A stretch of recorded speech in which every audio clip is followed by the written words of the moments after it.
সুম্মা দানা ফাতাদাল্লা ফাকানা কাবা কাউসাইনি আও আদনা আওহা ইলা আবদিহি মা আওহা। আল্লাহ তাআলা তার হাবিবকে ইন্সপেক্টর করে উঠাচ্ছেন আকাশে। আল্লাহ তাআলা বেহেশতের হুরগিলমানদেরকে ডেকে বলেন, তোমরা অভিনব পদ্ধতিতে সাজো, সুন্দর সুন্দর শাড়ি কাপড় পরে তোমরা সাজতে থাকো।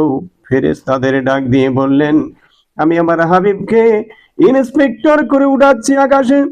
ও ফেরেশতারা, তোমরা আকাশের প্রতিটি গেটে সোনা দিয়ে, জহরত দিয়ে, হীরা দিয়ে, পান্ডা দিয়ে, মূল্যবান ধাতব পদার্থগুলো দিয়ে জান্নাতকে সুন্দর করে সাজাও।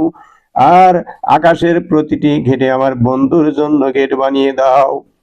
বোরাক পাঠিয়ে দিলাম জিবরাইল, বোরাক পাঠিয়ে দিলাম। আমার বন্ধু উম্মে হানির ঘরে ঘুমিয়ে রয়েছে, মতান্তরে কাবার হাতিমে ঘুমিয়ে আছে। বোরাক সহ রহমতের 70,000 ফেরেশতা লইয়া মক্কা নগরে হাজির হয়ে যায় জিবরাইল। এসে দেখেন হুজুর ঘুমিয়ে আছেন, কাবার হাতিমে ঘুমিয়ে আছে, মতান্তরে উম্মে হানির ঘরে ঘুমিয়ে আছে।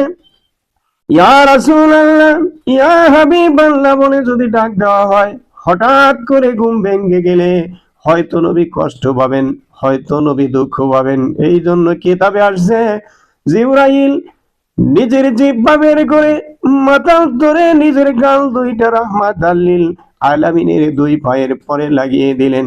এইভাবে কিছুক্ষণ জিবরাইল অবস্থান করেন আল্লাহর হাবিবের পায়ের কাছে। কিছুক্ষণ পরে আল্লাহর হাবিবের ঘুম ভেঙে যায়। আল্লাহর হাবিব জেগে দেখেন জিবরাইলের গাল তার পায়ের সাথে লেগে আছে। আল্লাহর হাবিব ডেকে বলেন, জিবরাইল, এত বড় ফেরেশতা হইয়া, রূহুল কুদুস হইয়া তুমি তোমার গাল দুইটা আমার পায়ের পরে কেমনে লাগিয়ে দিলা?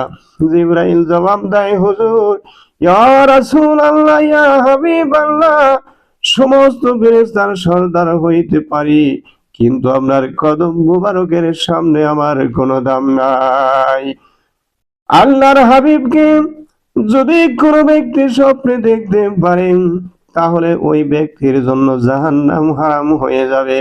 আর আল্লাহর হাবিবকে মহান আল্লাহ তাআলা এত সম্মান দিয়েছেন, সমস্ত ফেরেশতার সর্দার রূহুল কুদুস জিবরাইল তার জিহ্বা বের করে মতান্তরে তার গাল আল্লাহর হাবিবের পায়ের সঙ্গে লাগিয়ে দিতে পারলেন।